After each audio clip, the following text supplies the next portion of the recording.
Hey, True Believers, Englentine here. So the trailer for Toy Story 4 dropped, or the final trailer. It's trailers for trailers these days. And, well, my take on this has been not exactly a necessary movie, but with the track record, okay, maybe I'll check it out. So anyway, I figure once again I'll go through this. Remember, I have to do it in 10-second cuts because of copyright. But, I don't know, should be fun. Let's see what this is all about. Everyone, Bonnie made a friend in class. Oh, she's already making friends. No, she literally made a new friend. I want you to meet Forky. Hi. Hello. Hi. Ah! He's a spork. Yes, yeah, I know. We get a lot in this first 10 minutes. First of all, we find out that Bonnie is not doing very well socially. Second of all, we find out that if you create a toy out of, twigs? Then it comes to life. Well, obviously, twigs are life. But anyway, you get what I'm saying. She made a sport toy, therefore it doesn't have to be a manufactured toy is what I'm saying. So, interesting little information given out there. Forky is the most important toy to Bonnie right now. We all have to make sure nothing happens to him. Woody, we have a situation. I am not a toy. I was made for soup. Which, of course, brings up the case of, are these made-up toys really involved in being a toy? I mean, here we got a Sporky going, wait, I was made for soup, and he wants to leave. He's not a toy. He's not to be played with. He's to be, as we're about to find out, eaten with and then thrown away, and this is his life, and this is what he accepts. So, yeah, there's a lot of existential questions brought up by a kid's film here. Salad, maybe chili, and then the trash. Buzz, we've got to get Forky. Affirmative. And then we see, of course, Woody's own path to self-destruction. He cares so much about Bonnie that he's willing to do this. And anybody getting a vibe that this is the same as the first movie, except for we're going to be visiting different locations? I'm kind of getting that vibe here. Why am I alive? You're Bonnie's toy. You are going to help create happy memories that will last for the rest of her life. Huh? What? Oh, yeah. I don't expect them to touch upon the fact that Bonnie created life by creating the toy. I do not expect that. However, that is what we're hearing here.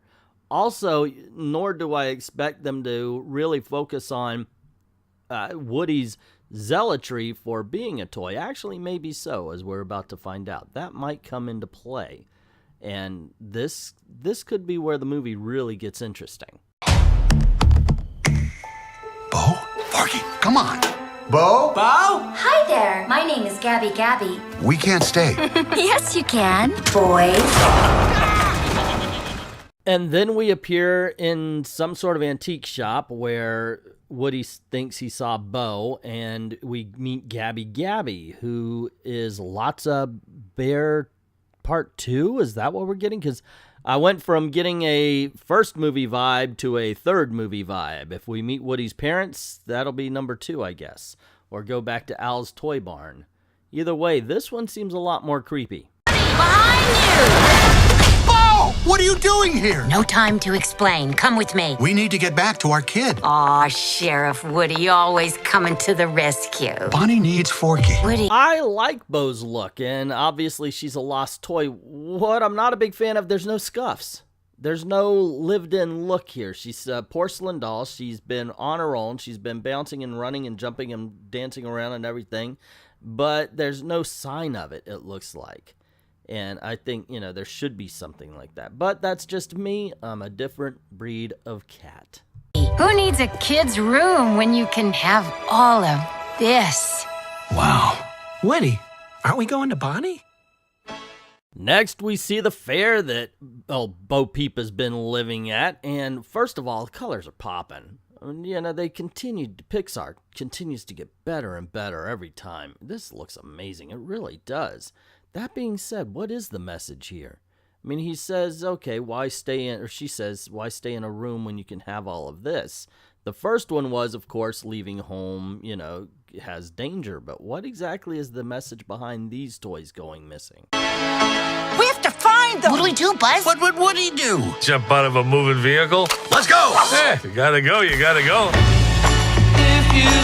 Okay, so we see Bonnie's toys hanging around. Buzz jumps out the window, saying, you know, because that's what Woody would do. And then the question comes, where is the rules about toys moving? Supposedly, if there's somebody around, which we see when Buzz jumps out of the window, there are people there. So does that immediately mean that he has to fall to the ground and not move? Because if he continues, doesn't that break the rules?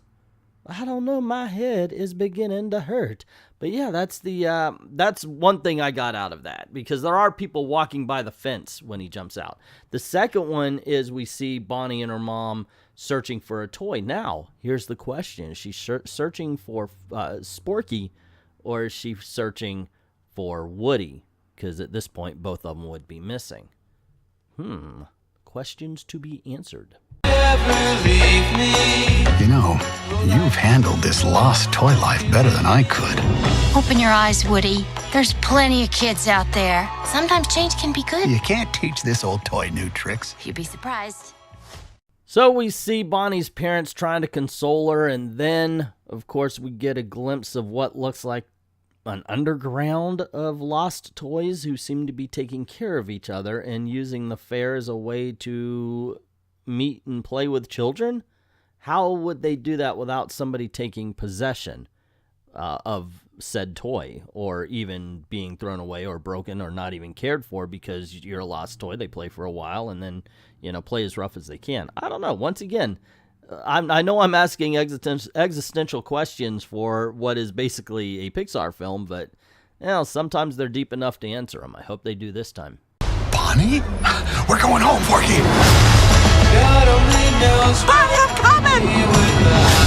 On my way, Woody! To infinity and beyond! Not a lot of story to be told here. Obviously, it's Lost Toy Part 2 as the RV goes away and Forky, or Sporky, and Woody have to run after him. We see a little bit of a memory of Andy and spinning Buzz and Jesse around. Beyond that, I think this is going to be the scene where we get just a bunch of clips and we got to try to put it together. Like maybe how Buzz is getting launched right here.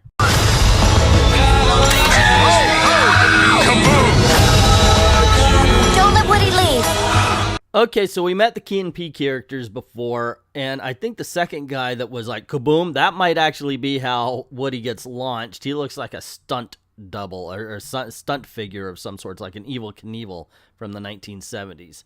And then, of course, we get a little bit more of Gabby. So anyway, moving on. Kids lose their toys every day. I was made to help a child. I don't remember it being this hard. Woody? Somebody's whispering in your ear.